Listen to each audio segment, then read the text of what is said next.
Hello दोस्तों, नमस्कार। दोस्तों, साइंस के ऑब्जेक्टिव टाइप क्वेश्चन में आप सभी का स्वागत है।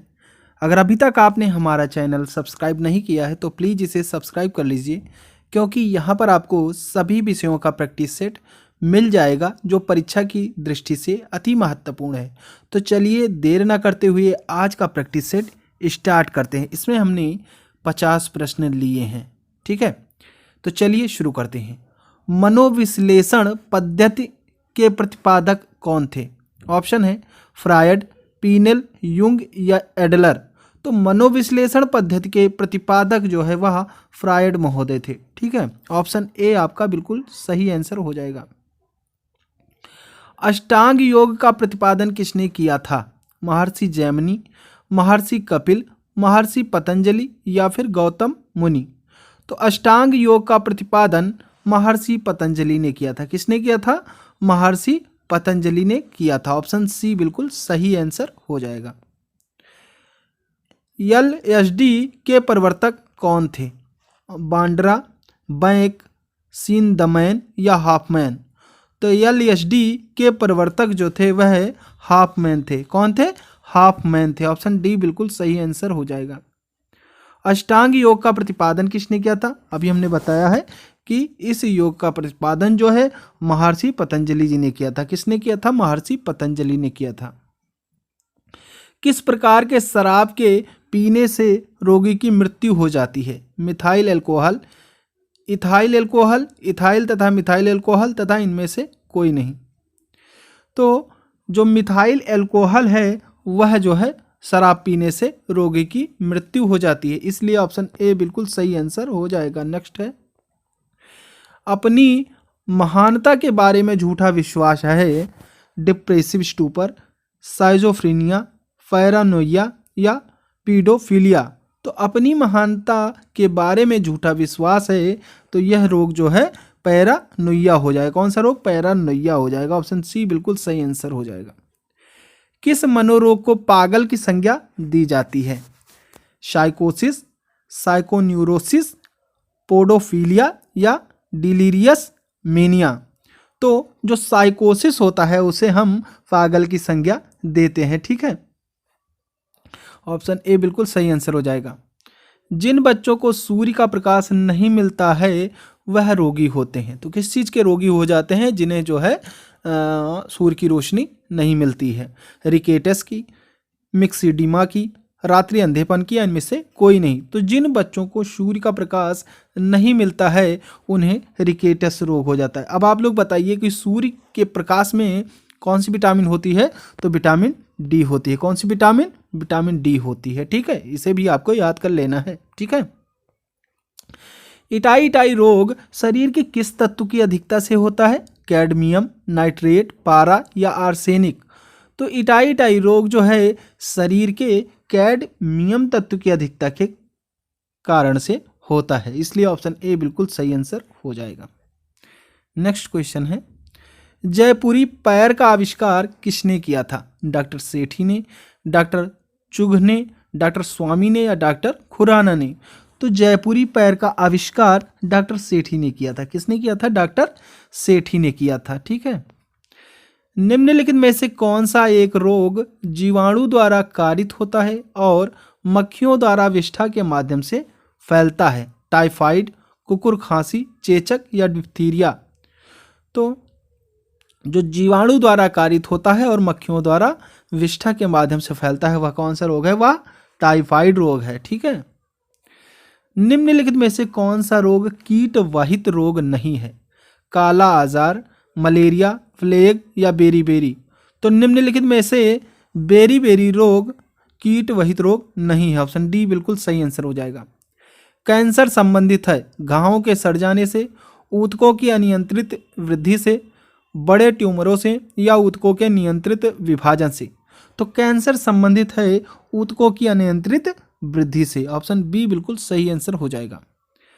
आधुनिक चर्म शोधन उद्योगों में ऐसी कौन सी भारी धातु पाई जाती है जो विषैली होती है? जस्ता, निकेल, सीसा या क्रोमियम। तो आधुनिक चर्म शोधन उद्योगों में ऐसी जो भारी धातु पाई जाती है वह जो है धातु क्रोमियम होती है, जो विषैली धातु होती है। इसलिए ऑप्शन डी बिल्कुल सही आंसर हो जाएगा। स्ट्रांसियम लवण के द्वारा ब्रुनसेन ज्वाला को कौन सा रंग प्रदान किया जाता है? तो इसको किरामिजी लाल रंग प्रदान किया जाता है। ताम्र की डिस्क में एक छेद है, यदि डिस्क को गर्म किया जाए तो छेद का आकार बढ़ता है, घटता है, उतना ही रहता है, या पहले बढ़ता है और फिर बाद में घटता है? तो ताम्र की डिस्क में एक छेद है, यदि डिस्क को गर्म किया जाए तो छेद घट जाएगा, यानी कम हो जाएगा। ऑप्शन बी बिल्कुल सही आंसर हो जाएगा। विषाणु में क्या होता है? प्रोटीन और लिपिड, न्यूक्लिक एसिड और प्रोटीन, लिपिड और कार्बोहाइड्रेट, या कार्बोहाइड्रेट और न्यूक्लिक एसिड? तो विषाणु में जो है वह न्यूक्लिक एसिड और प्रोटीन होता है। ठीक है, ऑप्शन बी बिल्कुल सही आंसर हो जाएगा। निम्नलिखित में से कौन सा रंग विषाणु के कारण होता है? चेचक, हैजा, मलेरिया या यक्ष्मा? तो निम्नलिखित में से जो चेचक रोग यानी होता है वह विषाणु के कारण होता है। किसके कारण होता है? विषाणु के कारण होता है। ठीक है, इसे आपको याद कर लेना है। एड्स का कारण है बैक्टीरिया, अमीबा, वायरस या फफूंदी? तो एड्स का कारण जो है वायरस होता है। ठीक है।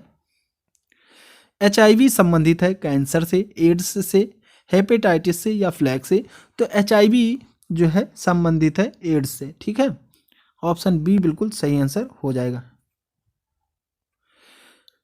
एड्स फैलता है हाथ मिलाने से, शारीरिक संपर्क से, कीटों से या श्वास संपर्क से?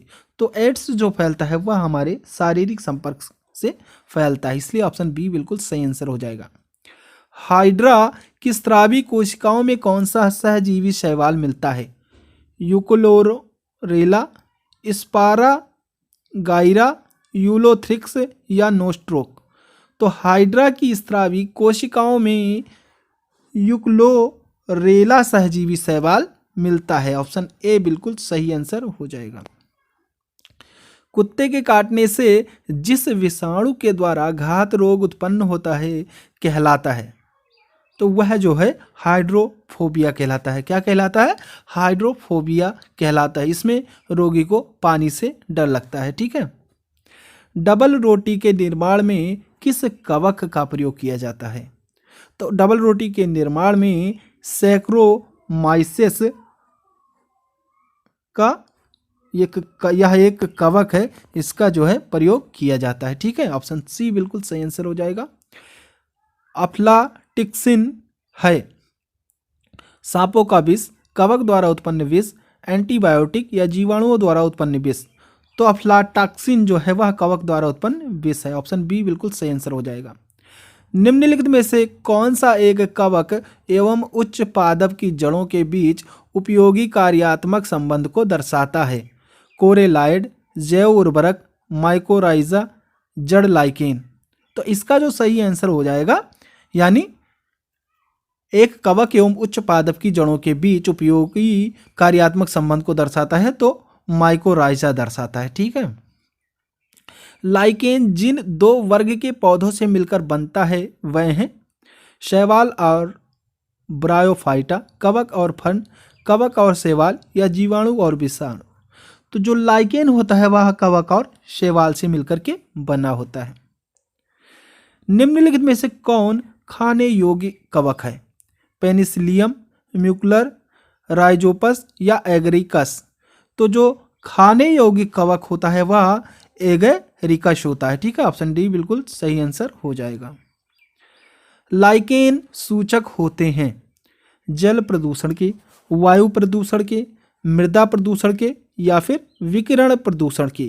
तो लाइकेन जो सूचक होते हैं वह वायु प्रदूषण के सूचक होते हैं। ऑप्शन बी बिल्कुल सही आंसर हो जाएगा। गले में लाल सदन रोग उत्पन्न होता है जीवाणुओं द्वारा, निमिटोड द्वारा, कवकों द्वारा या फिर विषाणुओं द्वारा? तो गले में लाल सदन रोग उत्पन्न होता है कवकों द्वारा। किसके द्वारा?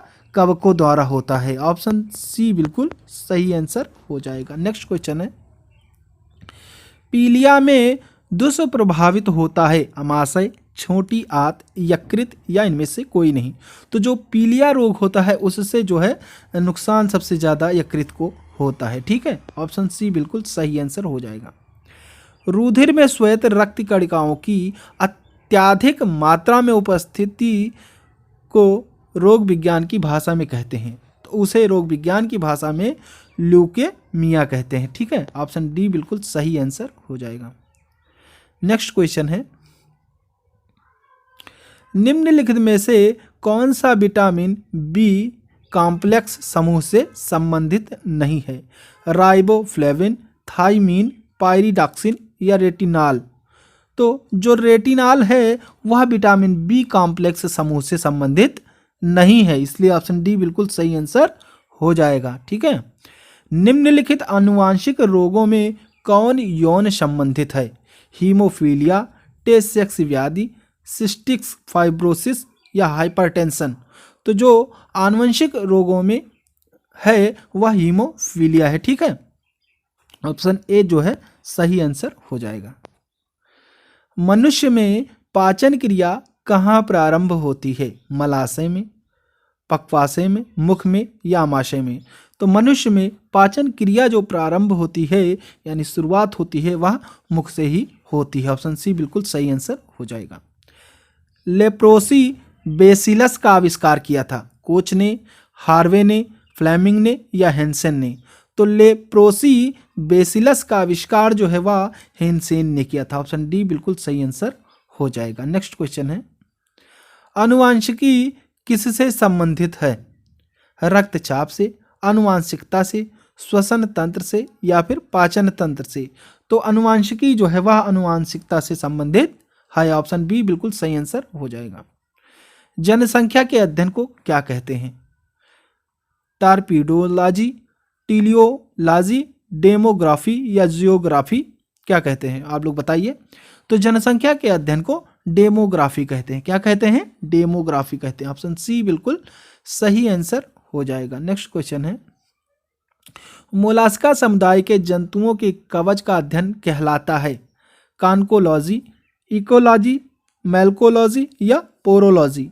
तो मोलास्का समुदाय के जंतुओं के कवच का अध्ययन जो है वह कान्कोलॉजी कहलाता है। ऑप्शन ए बिल्कुल सही आंसर हो जाएगा। अगला क्वेश्चन है, कैंसर संबंधी रोगों का अध्ययन कहलाता है?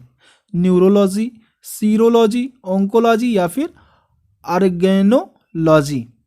तो कैंसर से संबंधित रोगों का अध्ययन जो है वह ओंकोलॉजी कहलाता है। कौन सा कहलाता है? ओंकोलॉजी कहलाता है। ऑप्शन सी बिल्कुल सही आंसर हो जाएगा।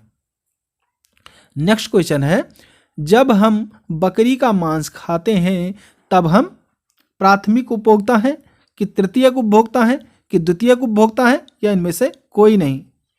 तो जब हम बकरी का मांस खाते हैं, सॉरी हम लोग नहीं खाते हैं, जो भी खाते होंगे उनकी बात कर रहे हैं, तो वह जो है द्वितीयक उपभोक्ता कहलाते हैं। क्या कहलाते हैं? द्वितीयक उपभोक्ता कहलाते हैं। इसलिए ऑप्शन सी बिल्कुल सही आंसर हो जाएगा।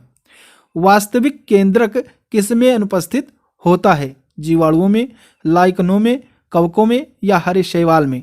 तो वास्तविक केंद्रक जो अनुपस्थित होता है वह जीवाणुओं में अनुपस्थित होता है। ऑप्शन ए बिल्कुल सही आंसर हो जाएगा। अंतः परद्रव्य जालक की खोज की थी?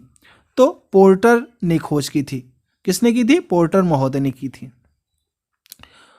प्रोगैम्ड सेल डेथ का कोशिकीय एवं आणविक नियंत्रण क्या कहलाता है?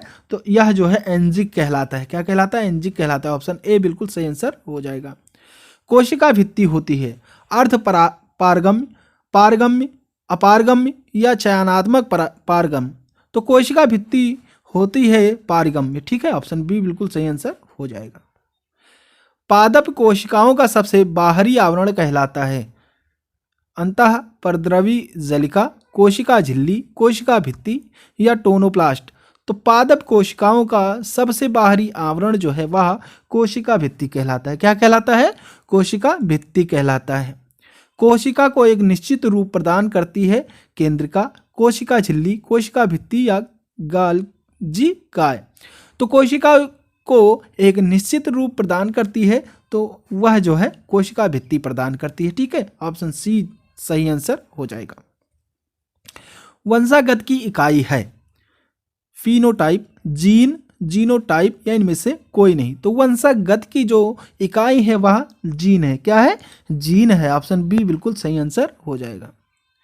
जीन शब्द का सर्वप्रथम प्रयोग किसने किया था? वाटसन ने, जोहानसन ने, वाल्डेयर ने या क्रिक ने?